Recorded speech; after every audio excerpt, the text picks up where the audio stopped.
The Windows Arches primitive loop isn't very long, a little over a mile, maybe 1.8 k. It makes the already great Windows area a lot more interesting. Besides adding variety, it doesn't have as many people.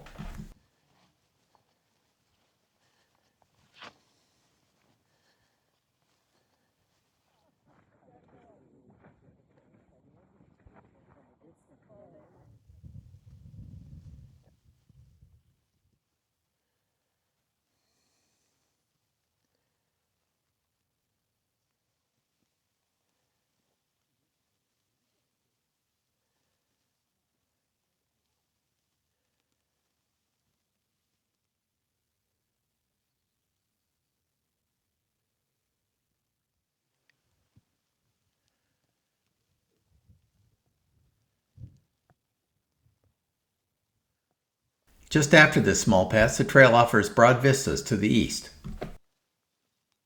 You can't see the Colorado River over there, but you can see where it's flowing.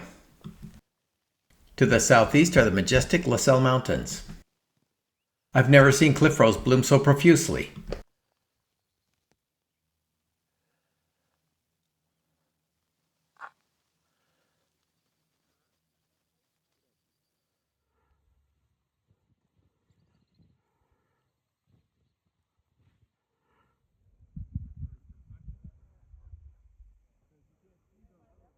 That juniper has produced a load of berries. Technically, they're little cones.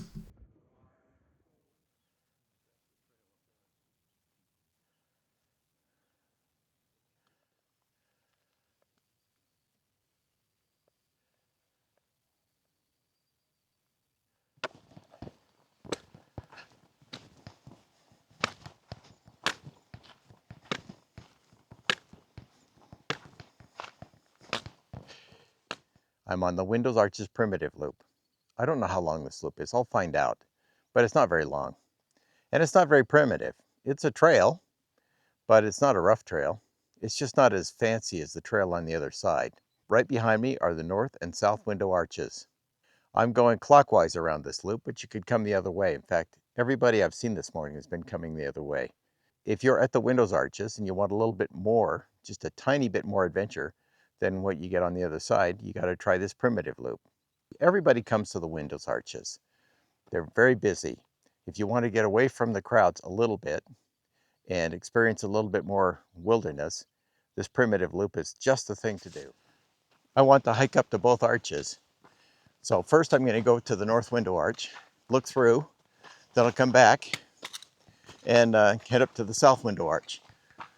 The route to the south window arch is a little bit more dicey, but I think I have a way to get up there that won't be, where I won't be exposing myself too much. Anyway, walk up to each window arch, take a peek through on the other side. Then I'll come back to this primitive trail and go around the south end of these arches and rejoin the fancy trail shortly. Here's the trail to the north window arch.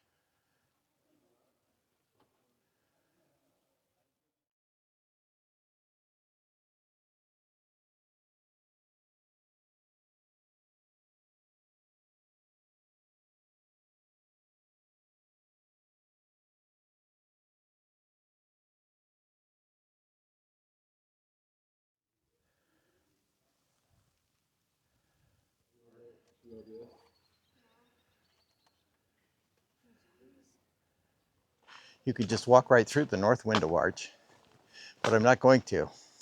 I came back and I'll finish the primitive loop. I also want to get up to the south window arch. The north window arch has a gentle approach from the developed trail, so it's easy just to walk through it. The south window arch has a way to scramble up to it from the primitive trail, and it's pretty high up from the developed trail, so it's a lot harder to get to. Gonna try that one next.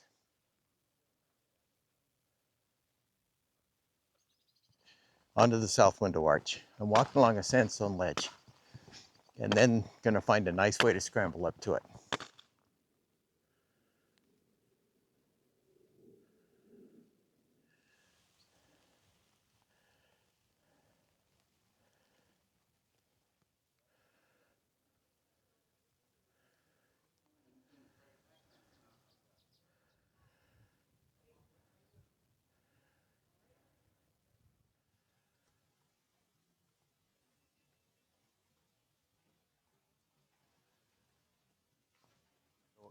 I got up into South Window Arch.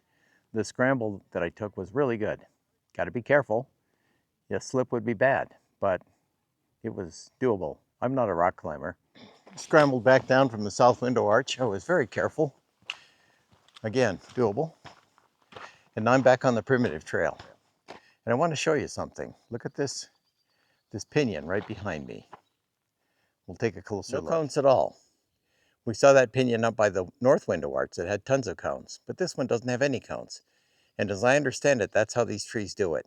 They fire every certain number of years, not every year. They want to keep the rodents guessing, and the birds.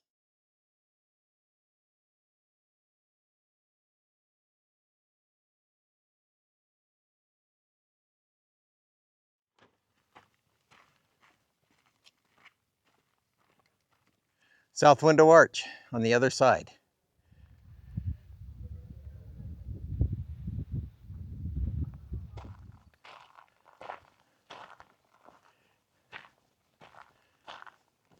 Back on the well-developed side of things. Turret arch. As you can see, not primitive, developed. Back at the North Window Arch, the developed trail and the primitive trail come together to make a figure eight. It's not really a loop, it's a figure eight.